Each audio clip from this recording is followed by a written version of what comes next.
Sometimes one stormy night can change everything. A single dad opens his garage door and finds a beaten mother and her son hiding in the dark. He has no idea they carry secrets powerful enough to shatter his world forever. If you love emotional, suspenseful stories, make sure to subscribe and turn on the bell so you don't miss what happens next. The storm ripped through the night with a fury that felt almost personal, lashing rain against the cracked pavement outside a small auto shop. Inside the dim glow of a failing security light, Daniel Weber pulled his jacket tighter and shoved his hands into his pockets, ready to lock up after another long day. But then he froze, his tired eyes catching the shape of two figures slumped against the side wall of the garage. For a heartbeat, he thought it was trash piled by the dumpster, but the trembling outline of a child's arm changed everything.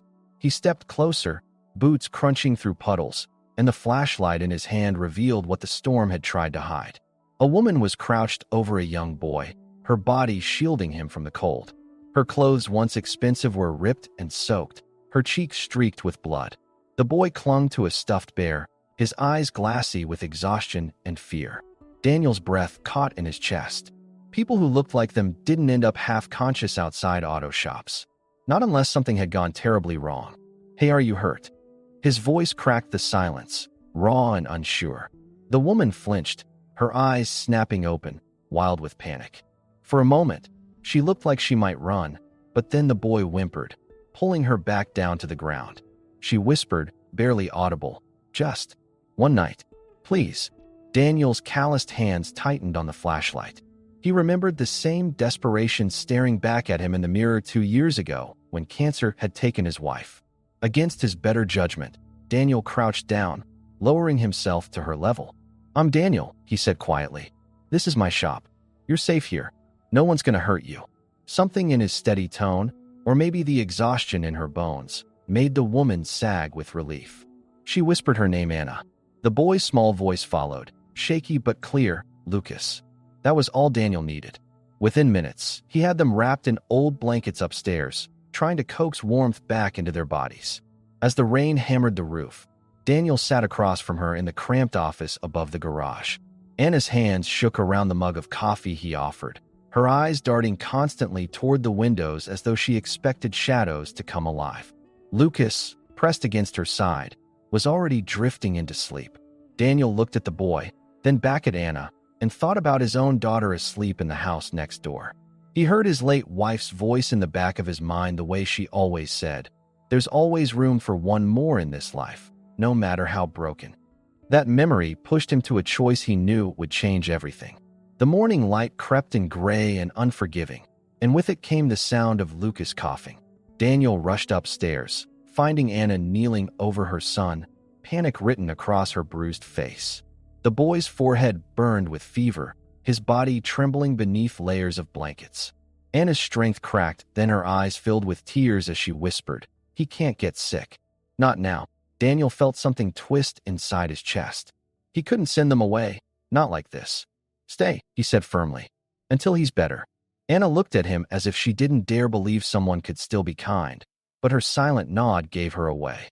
Daniel hurried out into the storm to grab medicine from the pharmacy, leaving his daughter, Emily, with a trusted neighbor.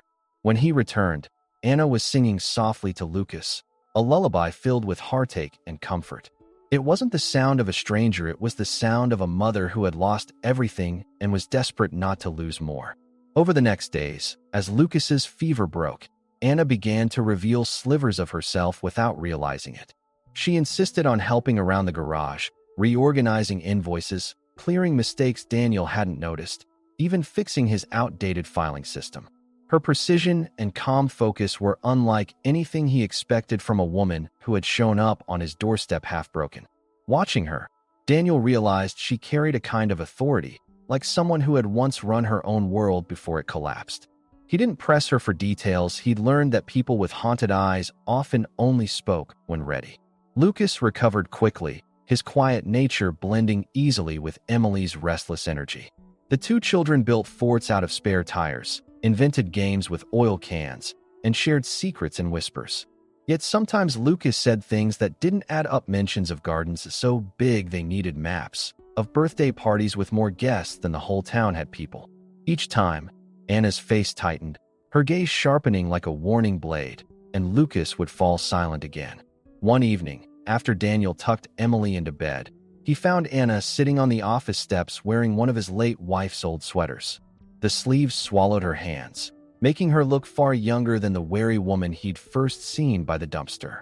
They sat together in silence, broken only when Anna murmured, "Your wife. She must have been extraordinary." Daniel's throat closed at the memory, but her words didn't sting. For the first time in years, they healed. He looked at Anna, fragile but unyielding, and felt something new forming between them, something dangerous because it demanded trust. And Daniel knew trust could shatter as easily as glass. The days melted into each other, and slowly Anna and Lucas became part of the rhythm of the garage. She answered calls with a calm confidence, balanced Daniel's books with precision, and dealt with difficult customers in a way that left even the loudest men backing down without a fight. Lucas shadowed Daniel like a little apprentice, handing him tools with careful focus, asking questions that showed a sharp, curious mind. Emily adored him, dragging him into every game, her laughter filling the corners of the garage that had long been silent. But Daniel noticed cracks in the story Anna gave. Her medical knowledge was far beyond what a normal office worker should have when he sliced his hand on a rusty bolt. She cleaned and dressed the wound with the practiced hands of someone who had seen far worse. And her phone, an expensive model for someone claiming hardship, never rang in front of him, though he caught her deleting messages more than once. Each small detail added weight to a suspicion he didn't want to acknowledge. The truth peeked through in unexpected ways. One afternoon, Emily bounded over holding a slip of paper she'd found in Anna's jacket pocket. It was a check blank, and signed except for a name at the corner. Daniel's stomach dropped when he read it. Keller, as in Keller Energy, the empire that controlled more than oil, but entire regions. Suddenly, the stories Lucas whispered about grand houses and ballrooms made a chilling kind of sense. When Daniel confronted Anna that night, she froze, her face pale as ash. At first, she tried to dismiss it, an old employer, something she'd forgotten to throw away. But even as she spoke, her voice shook with the strain of a lie. Finally, with her back against the wall, she exhaled a trembling truth. "My real name is Elena Keller," she confessed. "And I'm running, not from poverty, but from my husband's family. They want my son. They want control. If they take him, they'll take everything." Daniel's world tilted. The woman he'd welcomed into his home wasn't just a struggling mother, she was heir to a fortune that could topple governments. The fear he'd seen in her eyes wasn't imagined. It was survival against men who owned more than money. And yet, as Elena's confession echoed in the garage, headlights cut across the window. Engines rumbled outside. Daniel's pulse hammered as 3 black cars rolled to a stop in front of his shop. Whoever she was running from had finally found her. The roar of engines died as 3 sleek black SUVs lined up like predators outside the garage. Doors opened in unison, and men in dark suits stepped out, their movements precise, practiced security, lawyers, enforcers. From the first vehicle emerged a tall man with silver hair combed into sharp perfection, his very presence radiating control. Elena stiffened beside Daniel, clutching Lucas so tightly the boy whimpered. Her whisper trembled in the air. "It's him." The man's eyes swept over the garage with disdain before landing squarely on Elena. "Mrs. Keller," he said, his voice deep and measured, each syllable heavy with calculated power. "Or should I say, Elena, since you've chosen to discard your name along with your responsibilities, you have something that belongs to me." His gaze shifted to Lucas, and the boy shrank against his mother's side. Daniel stepped forward without thinking, planting himself between them, his pulse thundering with a protective rage he hadn't felt since losing his wife. "Leave," Daniel growled, but the man only smirked. "You must be the mechanic," he said, his tone dripping with disdain. "Do you really think you can stand in the way of an empire?" With a snap of his fingers, his lawyers presented folders stuffed with documents, photographs of Elena in the garage, witness statements painting her as unstable, evidence crafted to prove she was unfit to raise her own son. Each page was designed to dismantle her credibility and force the courts to take Lucas away. Elena's face crumpled, but she stood tall, defiance trembling through her frame. "You don't care about Lucas," she said fiercely. "You only care about control, about his inheritance." The man's cold smile confirmed it, but his words were sharper than knives. The boy carries my name, my legacy. And you? He gestured around the garage. That have reduced him to this. Dirt, oil, squalor. If you think any judge will side with you, you're as naive as you were foolish. Daniel wanted to shout, to tear the papers from their hands, to prove that the nights of comfort, the lullabies, the warmth Elena had given Lucas meant more than any empire ever could. But the weight of power pressed against him like a physical force. His voice cracked with betrayal, with the hurt of a man who'd opened his home to lies. So what was it? Was any of it real? Elena's eyes shone with tears, her voice breaking as she whispered, "The fear was real. The love for my son was real. And what I feel for you, that's real too." Yet the men outside didn't care about confessions or love, they came for blood and control. And Daniel realized with sick clarity, this was no longer just a battle for trust. It was a war. The garage felt like it had shrunk to half its size, every corner swallowed by the suffocating presence of the men in suits.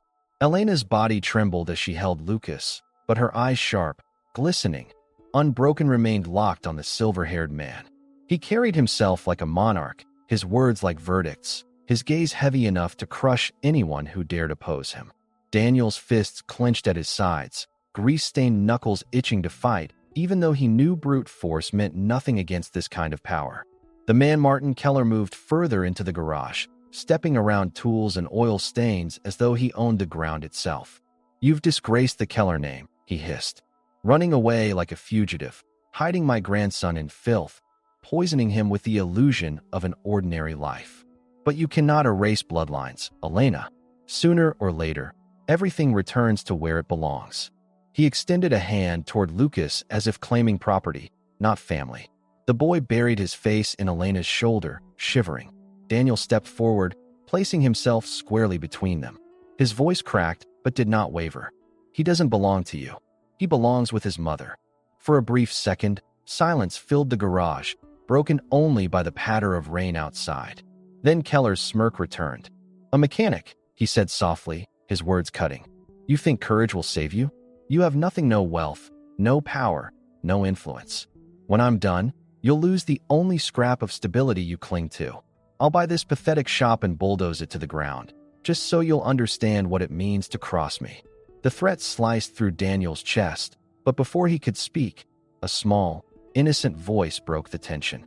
Emily had woken from sleep and wandered into the garage, rubbing her eyes, confusion painted across her face. "Don't talk to him like that," she said boldly, pointing at Keller with the fearlessness only a child possessed. "Grace takes better care of Lucas than anyone. She makes him laugh. She makes sure we brush our teeth. She even remembers bedtime stories. My daddy forgets sometimes." The words, pure and unfiltered, cut sharper than any lawyer's document. Daniel froze, guilt searing him as the truth landed harder than Keller's threats. Elena's eyes filled with tears, her grip tightening around Lucas. But Keller wasn't moved. He snapped his fingers, and one of his men pulled a folder from a sleek leather case. "This is what the court will see," Keller declared. Inside were photos of Elena in Daniel's garage, Lucas asleep on a couch with old blankets, oil stains nearby, images painted to look like neglect. Proof that she is unfit. Proof that the boy is endangered. It will take me a week, perhaps less, to have custody stripped from her. And when that happens, you, Mr. Weber, will be nothing more than a footnote in a scandal. The papers slapped down on Daniel's workbench with finality. His stomach churned with helpless fury. He wanted to rip them to shreds, to throw Keller out into the storm, but the power imbalance was crushing. These weren't just threats, they were carefully crafted weapons, each document another blade against Elena's already fragile shield. He glanced at her, saw the exhaustion in her posture, the way her face seemed to collapse under the weight of it all, and for the first time, he feared she might give up. But Elena didn't bow. She lifted her chin, voice trembling but steady. "You can take pictures. You can twist the truth. But you can't erase what Lucas knows or what I've given him. You can't erase love." Her words should have sounded fragile, but in that moment they were steel. Keller's smile faltered for the first time. Yet Daniel could see the storm gathering. This wasn't over. It was only the beginning of a fight that would rip apart everything he thought he knew about loyalty, sacrifice, and survival. And when Keller finally signaled his men to leave, promising court summons and destruction in their wake, Daniel realized something chilling. This battle wouldn't be fought with fists or wrenches. It would be fought in shadows, in documents, in threats, and it would demand more from him than he ever believed he had left to give. The days after Keller's visit bled into each other like bruises that refused to fade. The garage, once a place of routine and quiet healing, felt heavy with tension.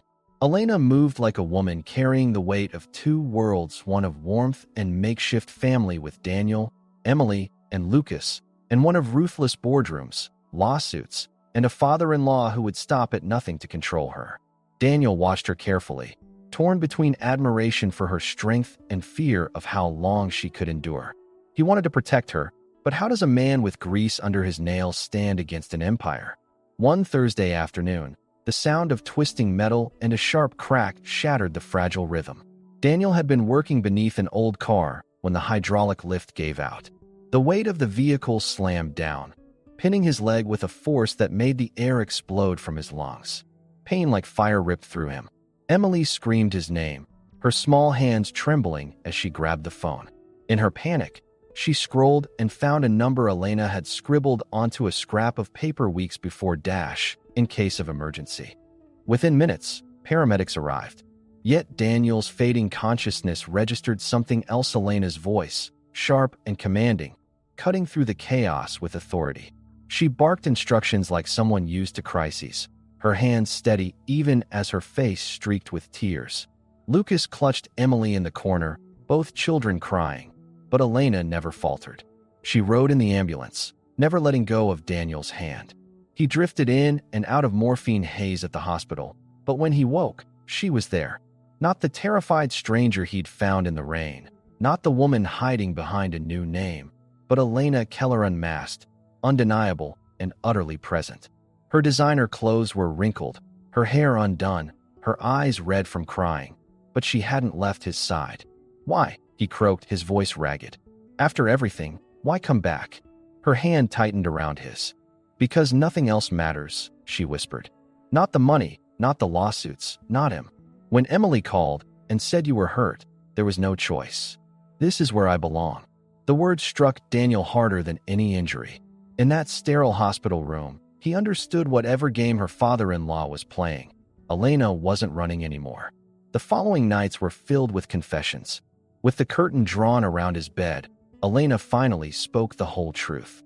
The bruises he'd seen the night they met hadn't come from poverty, but from an attack at her home men sent to frighten her, to make her look unstable. Her late husband's will had been twisted into a weapon. If she was deemed unfit, control of Lucas's inheritance and with it, 40% of Keller Energy would pass to Martin.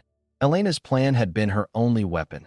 She had prepared documents to donate her fortune to a charitable foundation, stripping her father-in-law of the power he craved. That's why she fled. That's why she hid. Daniel listened, torn between anger at her secrecy and awe at her courage. She wasn't just fighting for her son, she was fighting for countless children who would benefit from the foundation she dreamed of. And though deception had scarred their bond, the raw honesty in her eyes now washed some of the bitterness away.